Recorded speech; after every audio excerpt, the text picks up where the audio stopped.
Alors nous enchaînons immédiatement avec le Well Living Lab Wallon dédié à l'e-santé qui vise à mettre l'innovation au service des patients, seniors et acteurs de la santé. L'objectif est d'anticiper les changements et les besoins en matière de santé et d'assurer aussi une meilleure appropriation des innovations. L'innovation au service des patients, mais aussi des professionnels de santé. C'est avec la coordinatrice du WELL, Madame Lara Vigneron. Voilà, bonjour à tous. Je veux d'abord remercier les organisateurs pour nous avoir invités. Alors mon objectif pour cette présentation, c'est de décrire et d'illustrer quelques projets qu'on a pu accompagner ou porter au sein du WELL, donc qui est le Living Lab Wallon dans le domaine de la santé.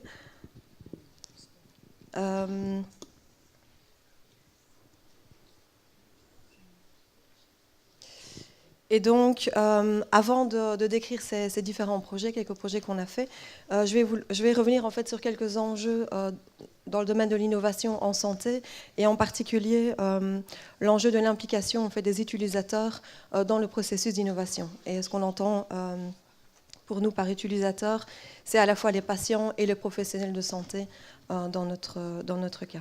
Il y a un petit problème.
Ok.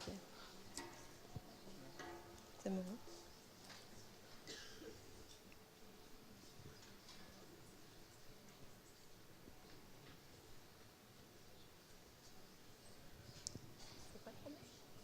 On ne sait pas faire en plein écran. Je peux essayer ? Oui, je vous en prie. Ok, donc comme je le disais, je vais d'abord revenir un petit peu sur les enjeux de l'innovation en santé, et en particulier l'implication des patients et des professionnels de santé dans le développement des innovations.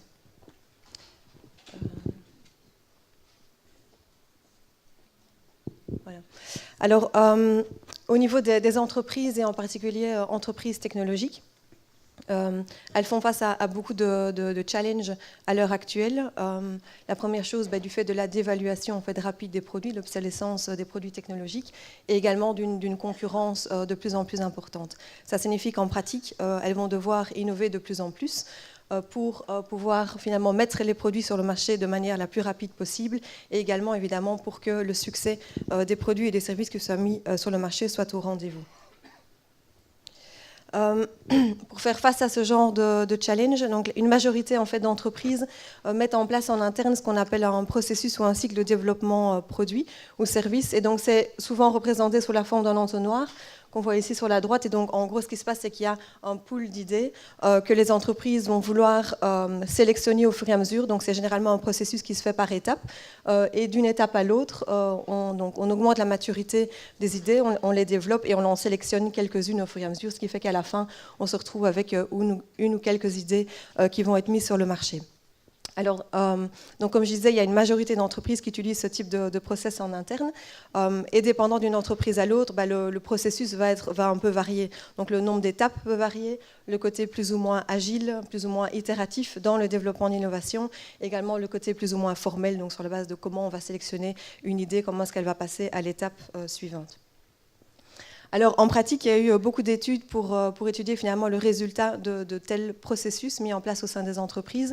Et ce qu'on peut observer, c'est que autant ça remplit l'objectif de rapidité, donc les entreprises qui utilisent ce type de process, souvent la mise sur le marché est plus rapide, mais par contre, les produits n'ont pas nécessairement plus de succès par rapport à une entreprise qui n'utilise pas ce type de process. Et une des raisons pour laquelle les produits ne rencontrent pas le succès escompté, c'est une des raisons principales, c'est le fait que le produit ou le service ne rencontre pas les besoins du marché.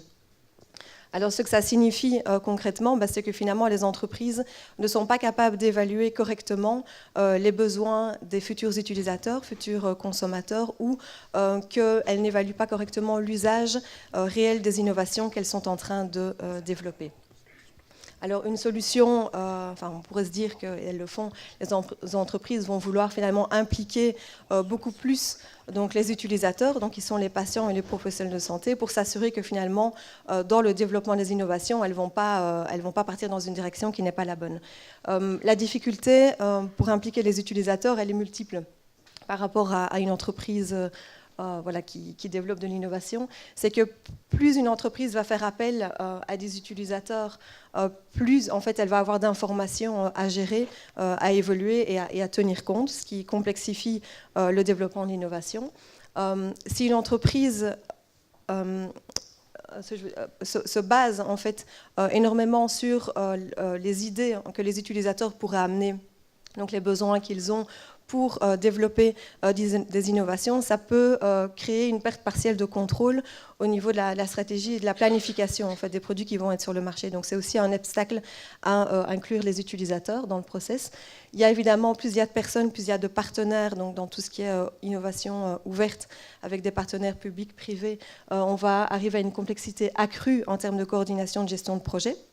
Et enfin, impliquer plus de personnes, et en particulier des utilisateurs, ça implique potentiellement des difficultés ou des challenges en termes de confidentialité et de propriété intellectuelle.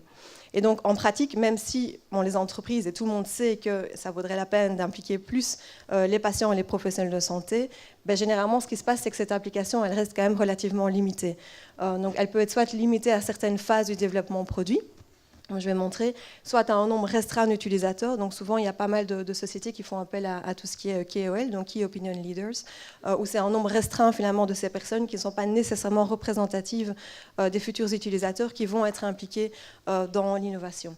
Et enfin, et de manière importante pour nous, c'est que finalement ces utilisateurs, ils vont être impliqués, mais généralement de manière très passive. Donc on va plus être dans une posture d'observation de ces utilisateurs et ils ne vont pas participer activement à l'innovation.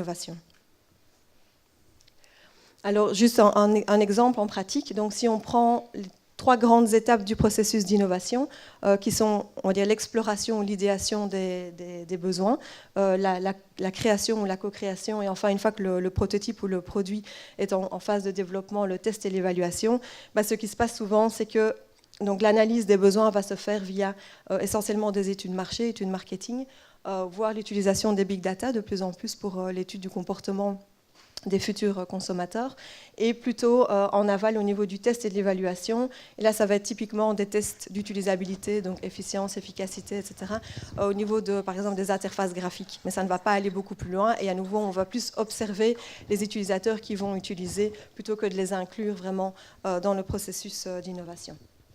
Alors, évidemment, la solution pour impliquer les utilisateurs, ce serait de passer d'une innovation pour les utilisateurs, donc avec un changement de paradigme, et faire une innovation avec les utilisateurs. Et ça, c'est finalement ce que propose l'approche Living Lab sur base des méthodes participatives qu'on va utiliser dans les projets innovants qu'on va accompagner ou portée. Et donc si je dois résumer ce que c'est un Living Lab, il faut le voir comme un lieu d'innovation avec les utilisateurs où, dans le cadre des projets, on va accompagner ou porter le développement de produits ou services et on va s'assurer, donc grâce entre autres à nos méthodologies, que les utilisateurs vont être impliqués, donc les patients et professionnels de santé vont être impliqués de manière active dans le processus d'innovation. Alors, la manière dont on va s'y prendre, c'est qu'on va former des partenariats, on offre des partenariats d'innovation sur base de 3 piliers. Donc, le premier pilier, c'est l'aspect méthodologique. Et donc, voilà, je vais montrer quelques exemples, mais on va organiser, par exemple, des ateliers participatifs qui vont nous permettre d'impliquer de manière active les utilisateurs. Le deuxième pilier, c'est l'écosystème. Donc, on va non seulement impliquer les utilisateurs, mais ouvrir également à d'autres types d'acteurs, que ce soit privés, publics ou académiques. Donc là, on est plutôt dans le domaine de l'innovation ouverte. Et enfin, le troisième pilier, c'est le pilier technologique. Donc on a généralement, dans notre cas, une composante technologique à nos projets, même si ce n'est pas une condition nécessaire. Et donc au minimum, ce qu'on essaye de faire, c'est d'être capable d'évaluer quelles compétences technologiques on va devoir amener dans le projet. Et donc on va finalement les chercher dans les partenaires de l'écosystème. Donc c'est la manière dont on va fonctionner essentiellement. Et en pratique, on va reprendre finalement ce processus d'innovation, d'exploration des besoins, là vraiment de co-création avec les utilisateurs et de test-évaluation tout au long de nos projets. Alors je vais maintenant illustrer 2 projets qu'on a fait au sein d'UL. Donc au bout de, là on a presque 3 ans d'existence, donc on a, je pense, accompagné ou porté 16 projets. Je vais en illustrer 2.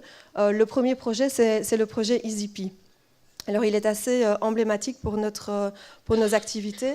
Donc ce qui s'est passé, c'est que c'est un médecin du CHU de Liège qui est venu avec un besoin, qui a dit finalement il y a mes patients et beaucoup d'autres patients pourraient bénéficier de calculer en fait le volume de leurs urines sur 24 heures. Donc c'est quelque chose qui est tout à fait faisable en pratique. Donc il suffit entre guillemets d'utiliser des bouteilles, etc. Mais c'est pas pratique. Et donc finalement, ce qui se passe, c'est que même si les patients pourraient bénéficier de ce calcul de volume de manière quotidienne, en gros, ils ne le font pas. Et donc le seul moment où c'est fait, c'est quand en fait ils doivent amener les urines pour une analyse de laboratoire. Et là, effectivement, ils sont obligés de collecter le tout. Donc on avait ce besoin identifié et l'étape d'après, on a travaillé avec l'interface, donc qui est les TTO, donc les Technology Transfer Officers de l'Université de Liège, et eux en fait ont réalisé une étude marché. En se disant, ok, on va d'abord voir si finalement il n'existe pas un dispositif médical voilà, au niveau européen, au niveau mondial, qui pourrait remplir ce besoin, auquel cas on donne juste la formation au médecin que ça existe, c'est juste que lui n'est pas au courant. En l'occurrence, ça n'existait pas. Donc ce qu'on a fait, c'est qu'on a identifié là des partenaires à la fois technologiques, c'est la société Devoltech, et on a voulu inclure un designer. Parce qu'on se rend bien compte que la partie, le côté usage du dispositif médical va être vraiment essentiel pour le succès de ce produit. Donc, après, ce qu'on a fait, c'est qu'on est rentré, donc on avait fait l'analyse des besoins, la partie exploratoire, et donc on est passé en phase co-création et expérimentation. Et donc on a fait, notre méthode est très très itérative, celle qu'on met en place dans toute la gestion de nos projets. Ça signifie que la première boucle, en fait, on a fait simplement des prototypes en carton. Et donc on a invité les gens à designer différents prototypes. Donc la personne debout, vous voyez là, c'est un designer professionnel. Et puis on a testé dans les toilettes du bureau pour voir dans quelle mesure c'était plus ou moins pratique ce type de dispositif. Alors à partir de là, on a récolté le feedback des utilisateurs et on a fait une deuxième boucle avec l'entreprise techno et le designer. Et donc là, on est arrivé à un prototype en prototypage rapide. Qu'on a également, donc on a fait un atelier de test et puis le médecin l'a testé lui à l'hôpital avec une série de patients. Donc à nouveau on a récolté tout le feedback au niveau du design et maintenant en fait on est en 3e phase. Donc on a refait une boucle, on a de nouveau un design, un prototype toujours en prototypage rapide. On a entre-temps fait un dépôt de brevet, donc où on est copropriétaire de l'invention. Et alors, on va démarrer la dernière expérimentation dans les quelques jours qui viennent. Donc, l'étude doit passer d'abord via le comité éthique du CHU. Et l'objectif pour nous, après, c'est de passer en phase d'exploitation. Et donc, la manière, ce qu'on veut finalement, c'est valoriser, donc vendre ce qu'on a développé à une société qu'on espère wallonne, ou via la création d'une société. Et ce qu'on vend, c'est à la fois le prototype, voilà, qui a été testé, la validation usage par les utilisateurs, le brevet également, la validation marché et la marque. Et donc ça, voilà, c'est un exemple typique de projet qu'on souhaiterait mener de plus en plus au sein des hôpitaux. On est en discussion avec certains hôpitaux pour aller structurer ce genre de projet et aller chercher finalement les besoins qui existent au niveau des professionnels de santé, en particulier dans les hôpitaux. Un deuxième projet qui est assez voilà, emblématique aussi de nos activités, c'est le projet Happy Mum. Ce projet, en fait, on a là accompagné une thésarde qui est sage-femme et qui fait sa thèse dans le département de santé publique de l'ULG. Et l'objectif de sa thèse, c'est d'évaluer en fait en quoi les nouvelles technologies peuvent aider. Alors au départ, c'était prévenir la dépression postnatale. Ça a un peu évolué la question de recherche, donc c'est maintenant améliorer le bien-être des mamans de 0 à 1 an après accouchement. Donc de nouveau, avec elle, on avait planifié les différentes étapes qu'on suit, donc l'exploration, la co-création et la partie expérimentation. Donc ce qu'on a mené. Donc au niveau de la première phase d'exploration, donc elle a fait, donc la thésarde Justine a fait 22 entretiens individuels avec des mamans pour analyser vraiment les besoins des mamans, principalement de 0 à 1 an, donc après accouchement. Et puis on a organisé trois ateliers sur le mode focus group, un avec des mamans, le deuxième avec des professionnels de santé au sens large qui touchent à la grossesse et à la natalité. Donc c'était à la fois des gynécologues, des psychologues, des sages-femmes, des sexologues, etc. Et un troisième focus group papa. Et donc là, l'objectif, c'était vraiment d'évaluer les besoins des mamans. Voilà. Alors, on a structuré l'information et en gros, donc je résume très fort, mais il y a 4 types de besoins principaux qui sont ressortis. C'est le besoin d'information centralisée. Donc, il faut savoir, quand on est une jeune maman, aller trouver le nom d'une sage-femme ou telle information, c'est franchement pas évident, contrairement à ce qu'on pourrait penser. Un besoin de partage, à la fois avec des mamans expérimentées et des mamans qui vivent la même chose au même moment. Un besoin de soutien psychologique et un besoin de soutien plus pratique, matériel. Donc là, on a fini la phase d'exploration et donc on rentre en phase de co-création. Donc toujours de manière participative avec des mamans, papas et professionnels de santé. Donc on a réalisé un premier atelier où on leur a dit on ne va pas encore réfléchir vraiment au type de solution qu'on pourrait mettre en place. Par contre, ce qu'on vous demande de réfléchir, c'est finalement les propriétés que devraient avoir ces solutions. Et dont sont ressortis, par exemple, le fait que ce qu'on va mettre en place doit être accessible à tout moment. Ce qu'on va mettre en place doit être adapté au moment où la maman voilà, utilise la solution. Et donc les besoins d'une maman qui rentre de la maternité ne sont pas les besoins d'une maman qui rentre au travail, par exemple, etc., etc. Et puis on a fait un deuxième atelier. Là, on a pris les mêmes personnes et on a ajouté des experts techno.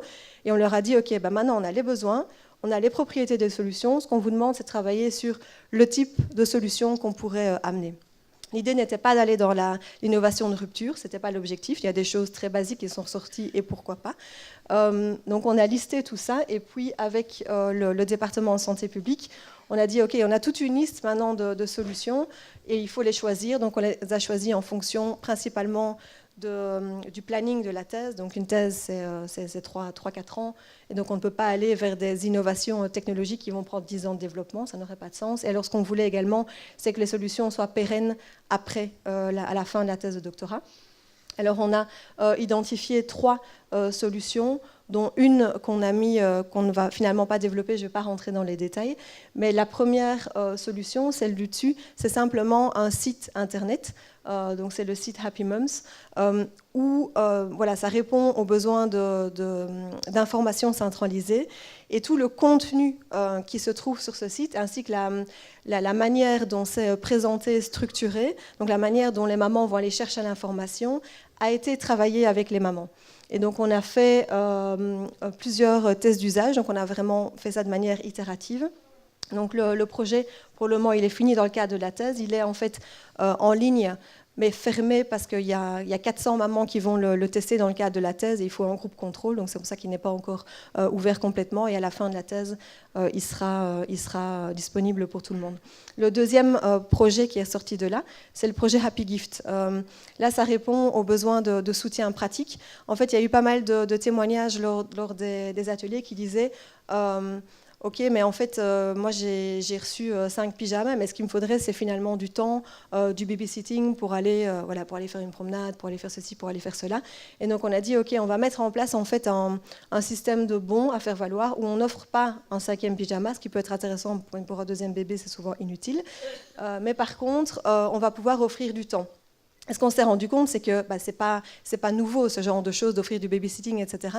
Mais souvent, ce n'est pas réalisé. Et donc, il y a une forme de gêne, en fait, de la part à la fois de la maman et de l'offreur, de dire « Hey, tu m'avais offert 2 heures de babysitting ou tu m'avais dit que tu viendrais chez moi avec un repas, etc. » Et ce n'est pas toujours évident de redemander, par exemple. Donc, on a mis en place voilà, ce système sous la forme d'une liste de naissances. Et alors, on a mis en place également tout un processus en amont de rappel et en aval de remerciements pour faciliter, en fait, la réalisation du bon cadeau.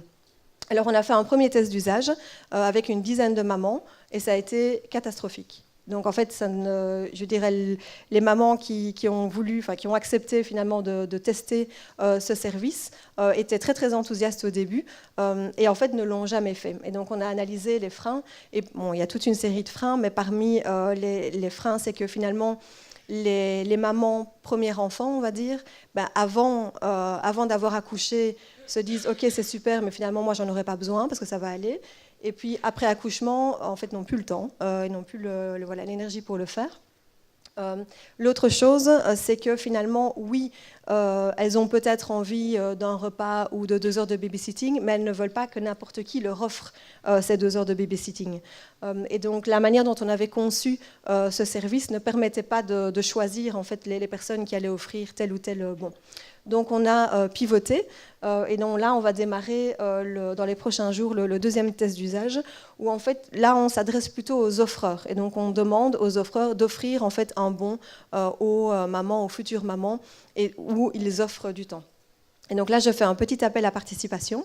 Donc le site va être en ligne dans la semaine. Donc on recherche des personnes qui ont dans leur entourage soit des jeunes mamans, soit de futures mamans, et qui souhaiteraient offrir ce type de bons. Donc il y aura un site, à nouveau c'est un peu sur le format liste de naissance où il y aura des bons qui sont pré-enregistrés. Il y a aussi moyen d'inventer de nouveaux bons. Et donc voilà, ce qu'on vous propose, c'est de tester ce service, d'offrir un bon, de tester le système de rappel, etc. Et après, nous, on organise un feedback et on voit en quoi finalement le service a répondu aux besoins des mamans. Et donc tout ça dans le cadre de la thèse de doctorat. Alors une dernière chose pour un peu illustrer les activités qu'on fait au sein du WEL. Donc là, les 2 projets que j'ai présentés, c'est des projets qui vont vers un commanditaire spécifique. Et donc les projets sont relativement ouverts, mais les résultats vont quand même vers soit le prestataire, soit le porteur de projet. On a également toute une série d'activités qui sont beaucoup plus ouvertes, beaucoup plus publiques, où on diffuse tous les résultats. Donc on a fait ça depuis 3 ans, en parallèle avec les autres activités. Et de tous ces ateliers donc, qui ont été faits avec des utilisateurs, donc toujours dans le domaine de la santé, sont ressorties toute une série d'idées de projets. Et donc on en a identifié certaines où on se dit il y a du potentiel, par contre nous on n'a pas les ressources et il nous faut de toute façon, on préfère de manière générale accompagner un porteur de projet que plutôt porter nos propres projets. Et donc si vous allez sur notre site, sur l'IDbox, donc la boîte aux idées, vous pouvez retrouver ces différentes idées qui peuvent être reprises. Je veux dire, tout peut être pris sans impliquer le WEL. Ça peut être également source d'inspiration pour des événements type hackathon, game jam, etc. De finalement aller reprendre ces idées, de les faire évoluer et de pouvoir les développer. Voilà. Et donc finalement, je vous invite, si les activités vous intéressent, à aller sur notre site. Vous aurez la description des différents projets et également à venir sur les réseaux sociaux, donc nos comptes Facebook et Twitter. Voilà. Merci beaucoup.